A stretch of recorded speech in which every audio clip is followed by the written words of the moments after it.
back to Redefining Burnout. I'm Dr. Tomi Mitchell.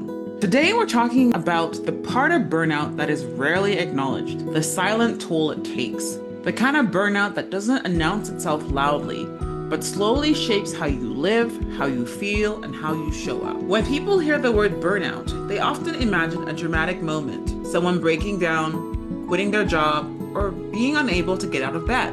But in reality, burnout often shows up quietly.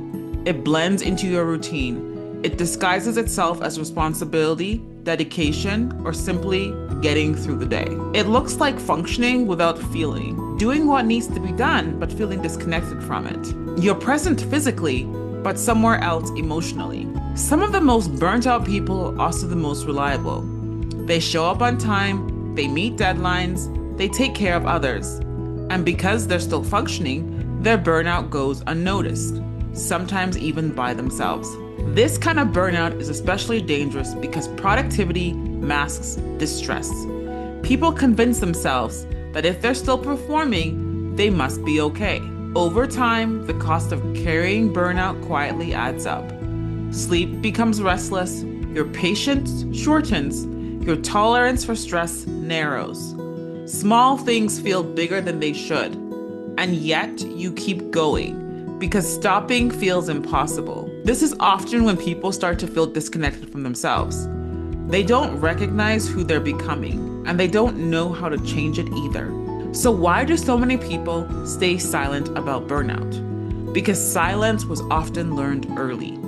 Many people were taught to be strong, to push through discomfort, to not burden others, to keep going no matter what. In many environments, vulnerability is still misunderstood, seen as weakness rather than awareness. When silence is rewarded, burnout becomes normalized. The silent toll of burnout doesn't stay contained within one person. It affects relationships, it affects families, it affects teams and communities. People may become more distant, less emotionally available, or more irritable. Not because they don't care, but because they're depleted. This is why burnout is not just an individual issue. It is relational, it is systemic, and it deserves a deeper conversation than we usually allow. When burnout is misunderstood, the solutions tend to stay superficial. We're told to practice self-care, manage stress, or become more resilient without examining what's actually causing the depletion. But burnout doesn't come from a lack of bubble baths. It comes from prolonged misalignment. This is why I use the anatomy of alignment, the three-legged stool, to understand burnout. Burnout develops when one or more of these core relationships becomes unstable. Your relationship with yourself, your relationship with your close confidants, and your relationship with work and society. If one leg weakens, the entire structure wobbles, no matter how strong the other two appear.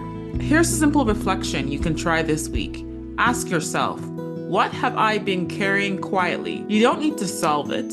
You don't need to act on it yet. Just notice it. Awareness is often the first crack in burnout's armor. If this episode resonated, know that you're not alone and you're not failing.